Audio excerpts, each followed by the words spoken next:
Some people don't break. They disappear from the inside little by little in a way so gradual that no one notices, not even themselves. Life keeps functioning. The smile shows up at the right time. And inside, something keeps being consumed in silence, week after week, until one day the cost of holding all of it together becomes too high. And then the collapse comes. What I want to explore in this video is not the collapse as an event, it's what it reveals.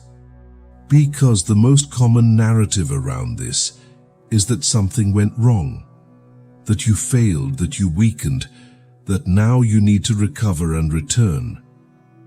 But what if that entire narrative is wrong? What if the collapse didn't destroy your life, but specifically destroyed the version of you that was sustaining a lie? The problem was rarely what happened to you. The problem was who you had to become in order to survive until the moment it happened.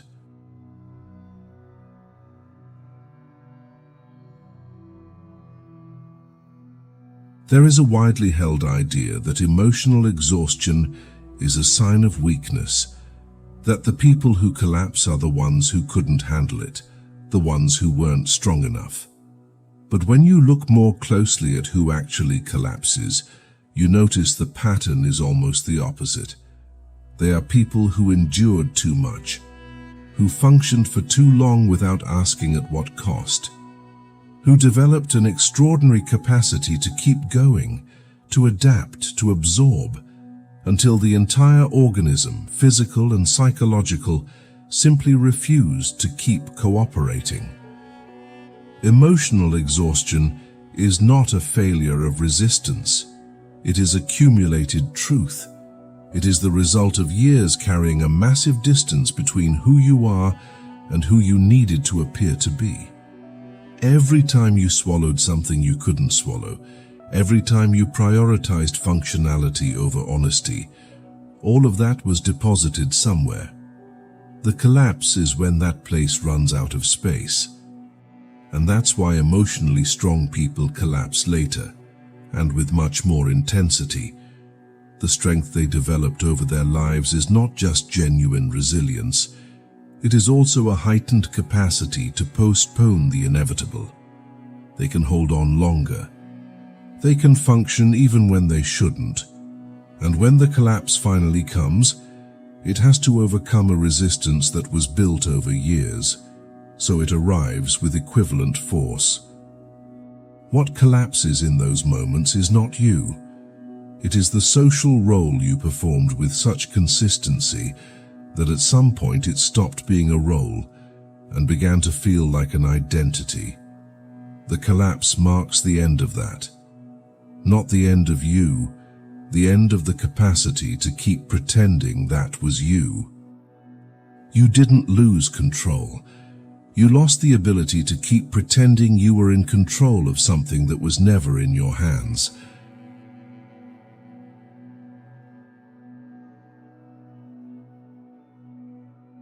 When the collapse happens, the first thing most people feel is that something in them broke, that there is a before and an after, and that the after is a damaged version of the before.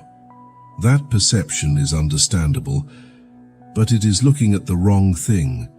What happened was not a break. It was a dismantling. And there is a fundamental difference between the two. A broken thing has lost its original form and can no longer fulfill the function it had. A dismantled thing has revealed its parts. It has revealed what was structural and what was merely appearance. It has revealed what was holding what together. And this process, as painful as it is, carries information that continuous functioning never would, because when everything is standing, you never know what is holding what. External life can be completely okay.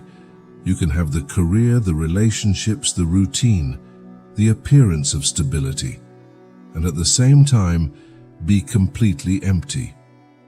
You are not lost. You are without the script that used to guide you, And that is terrifying because the script didn't feel like a script. It felt like your own face and your own voice.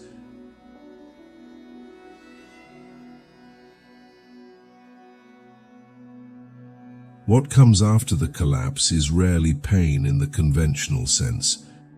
It is something more diffuse, harder to explain to the people around you and to yourself. There are days when it feels like grief, but you can't identify what you lost. There are days when it feels like longing, but not for a specific person or place. It is a kind of absence that has no clear address, that doesn't answer any of the obvious questions. And that is exactly why it is so difficult to move through, because everything you were taught to do with pain requires you to name it first. The pain of no longer recognizing yourself is real, and it is different from any other pain. It doesn't hurt like sadness, it hurts like estrangement. You look at your own habits, your reactions, what used to motivate you, and you feel a distance that shouldn't be there. The things that used to make sense now feel hollow. The plans you had seem like they were made by someone else, and you find yourself in this strange place of being the same body, the same history, the same name, but without the internal thread that used to connect all of it into a coherent direction. The emptiness that comes after is not necessarily depression. It is the absence of direction. It is the space that remains when you stop functioning on the autopilot that had been running for years, and you still haven't found anything genuine enough to take its place. That emptiness is frightening, and that is exactly why most people rush to fill it as quickly as possible with anything that looks like movement, progress, recovery. And then the impulse to go back begins, to recover what existed before, to find again that feeling of knowing who you are and where you are going. But that impulse finds nothing, because what existed before is no longer accessible in the same way, because you have changed enough that you can no longer inhabit it with the same ease. Trying to go back is like trying to sleep in the same position you had as a child. The body no longer fits. If you're watching this and something here is hitting in a way you can't ignore, subscribe. Because here we don't talk about what comforts, we talk about what is real.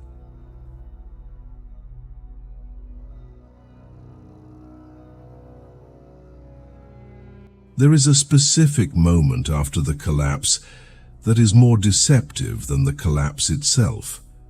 It's when the acute pain eases a little, because the organism simply cannot sustain that intensity indefinitely.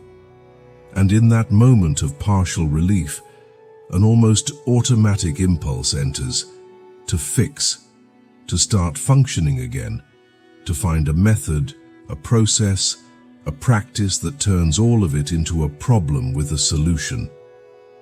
Productivity is the first escape, because producing gives the sensation that you are moving, and moving feels like the opposite of sinking. You start waking up early, organizing your routine, putting goals on paper, and for a few days, it works like anesthesia. The problem is that anesthesia is not a cure. You are too busy to feel, but what needed to be moved through is still there, intact, waiting for the moment when the schedule empties.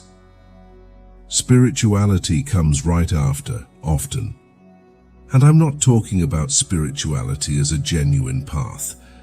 I'm talking about using it as another way of not feeling. Meditation that turns into performance.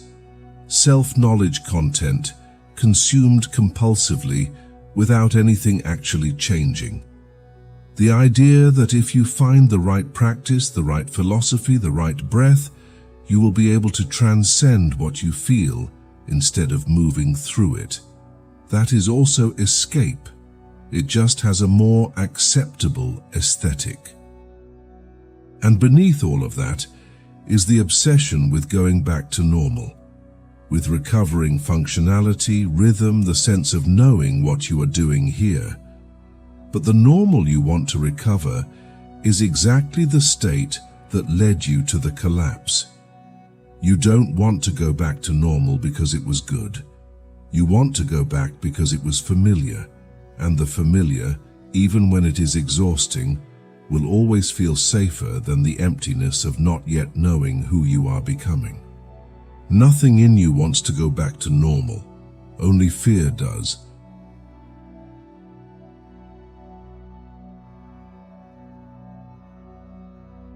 After the collapse, almost everyone reports some form of isolation, and the most common explanation is the simplest one. The person withdrew, pulled away, kept to themselves for a while, as if it were a conscious choice of temporary reclusion. But what actually happens is more complicated than that, and has little to do with wanting or not wanting to be around people.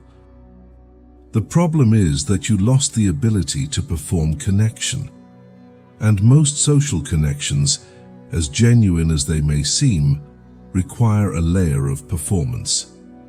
They require you to show up and meet certain expectations, to sustain a version of yourself that is recognizable to the people around you. After the collapse, that capacity is compromised, because the effort of being who they expect you to be becomes physically impossible to sustain. Conversations begin to feel superficial in a way they didn't before, because you changed the way you are listening to everything. Topics that once filled time now feel disconnected from something you can't even fully explain. You are on a different frequency, and that creates a kind of loneliness that cannot be solved by company.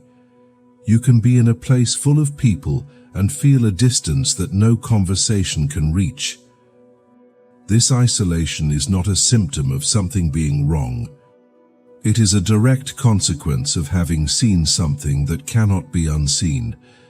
When you move through a level of lucidity about your own life, about how much you were functioning on autopilot, about how much you were sustaining things that no longer made sense, you don't go back to talking about trivialities with the same lightness as before, because something has changed in what you consider real, and that comes with a social cost no one warns you about.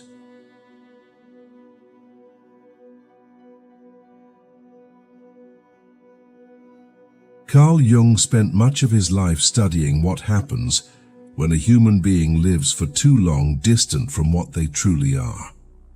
Not distant in a geographical or circumstantial sense, distant in the most fundamental sense, when the way you live, the choices you make, have little or no relation to what is at your core. Jung observed this in patients, in himself, in historical figures, and what he concluded was uncomfortable. The psyche does not negotiate indefinitely. There is a limit to how much the deepest part of you will tolerate being ignored. As long as that limit is not reached, life goes on with its tensions, its discomforts that you learn to work around, its questions that you postpone because routine leaves no space. But the psyche keeps accumulating, it keeps pressing.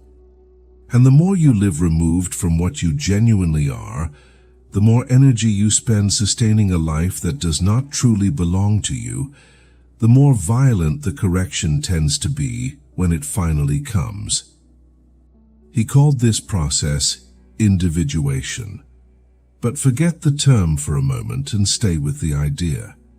There is something in you that insists on expressing itself. That is not satisfied with the functional, adapted, socially approved version you constructed.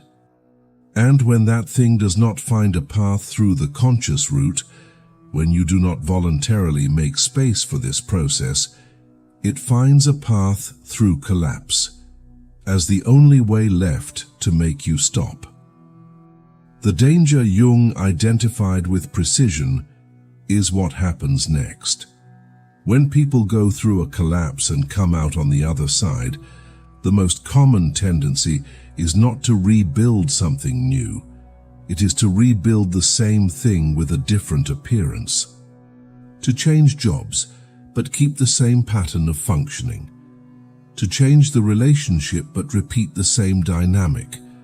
To adopt a new vocabulary, a new life aesthetic, new references, and use all of that to recreate exactly the same distance from yourself, just dressed differently.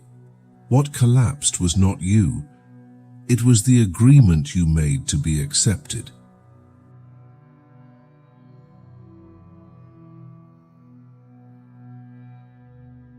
There is something almost no one mentions when talking about emotional collapse. The body warned you first, literally. Months before, sometimes years before, the body was already sending signals that the mind treated as technical problems to be solved.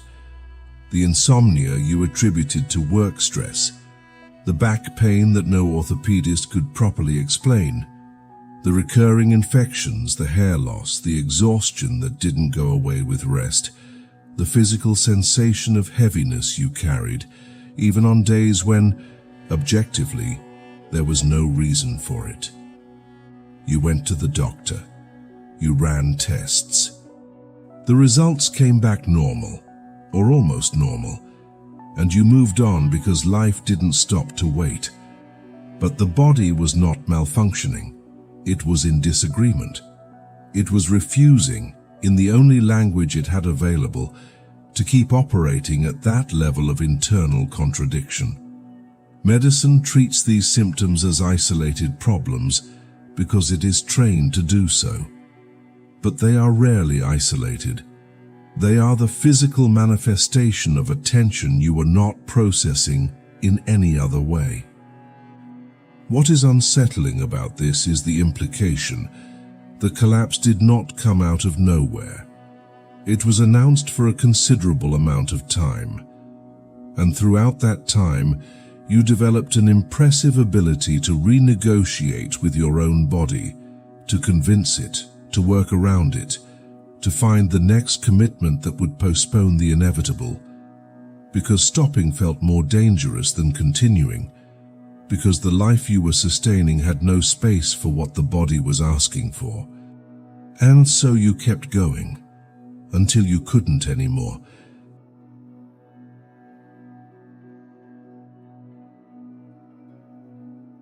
There is a specific risk that appears at a more advanced stage of this process, when the intensity of the experience has eased a little and you begin to be able to talk about it.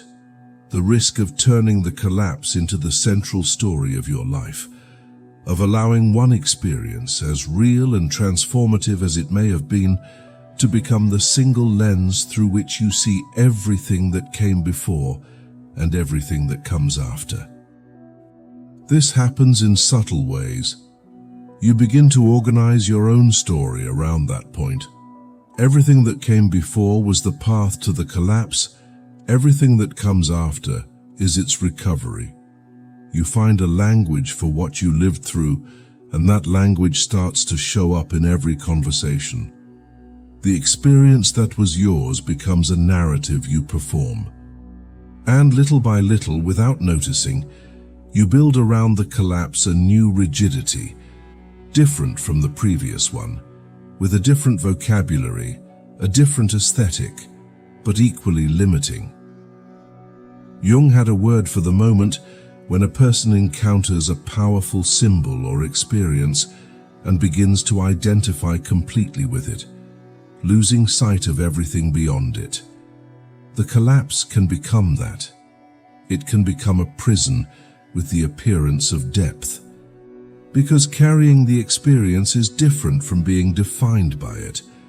Moving through something intense changes you, but you are still much more than what you moved through. And real reconstruction requires that, at some point, you are able to place the collapse where it belongs in your story. Significant, real, transformative, without allowing it to occupy every other place as well.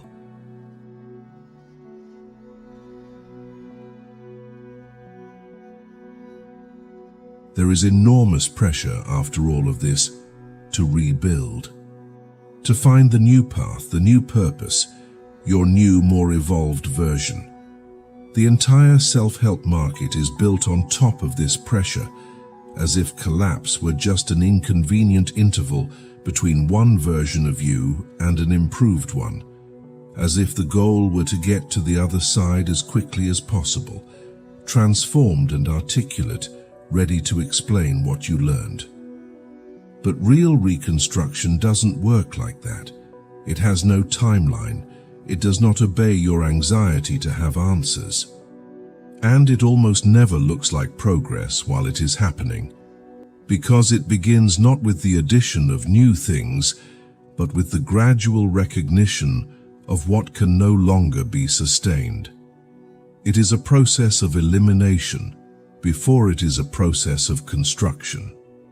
And this phase is slow, uncomfortable, and completely invisible to anyone on the outside. What changes first are not the big decisions. They are the small dishonesties you stop committing with yourself. The automatic agreement you no longer give. The commitment you don't make because you realize you won't be able to honor it.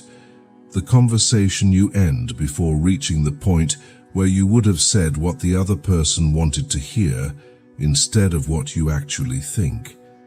These are tiny movements, almost imperceptible, but it is in them that real reconstruction begins, in the small daily alignment with what you actually are. I think this is the part no one talks about with enough honesty. After all of this, after the collapse, the grief, the temptation to fix yourself quickly, the isolation, the exhausted body, the dismantling of everything that seemed solid, you come out different. Not better in the way the self-help market sells, different in the literal sense, and that difference has a side no one prepares you to deal with. You lose interest in things that once filled your life naturally. You realize that certain conversations no longer reach you, that certain ambitions that once moved you now seem to belong to a version of you that you can no longer inhabit, that places, situations, dynamics that once felt normal now feel completely out of place. And that is frightening because it feels like loss.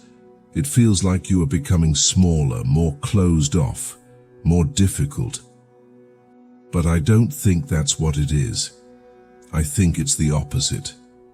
I think what happens is that you become less willing to spend what is most real in you on things that don't deserve it.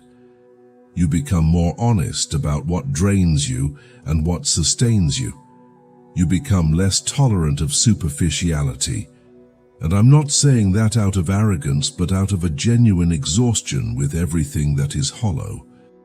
And that can be liberating in a way that is hard to explain to someone who hasn't gone through it, because from the outside, it looks like contraction, but from the inside, it feels like the first time in a long time that you are occupying a space that is actually yours. Maybe the hardest part is not rebuilding yourself. It is accepting that you will never fit into the life you had before again. That the things you no longer force are not losses, but refusals that finally make sense. Life does not immediately reorganize into something impressive or admirable. It reorganizes into something tolerable, to live without distortion. And this shift is so subtle that, if you are not paying attention, you might not even notice it is already happening. What remains is a different kind of responsibility, not the old one based on expectations and performance, but something far less negotiable, the responsibility of not abandoning yourself again, of not rebuilding a life that requires your disappearance in order to sustain it. And that demands a level of honesty that is easy to postpone and difficult to maintain, because no one is watching, no one is rewarding it, and it often costs more in the short term than the old patterns ever did. If any part of this feels familiar in a way you can't easily ignore, stay here. Subscribe if you are willing to go deeper, without shortcuts, without pretense, without walking away when things start to matter. Thank you for watching until the end. See you in the next one.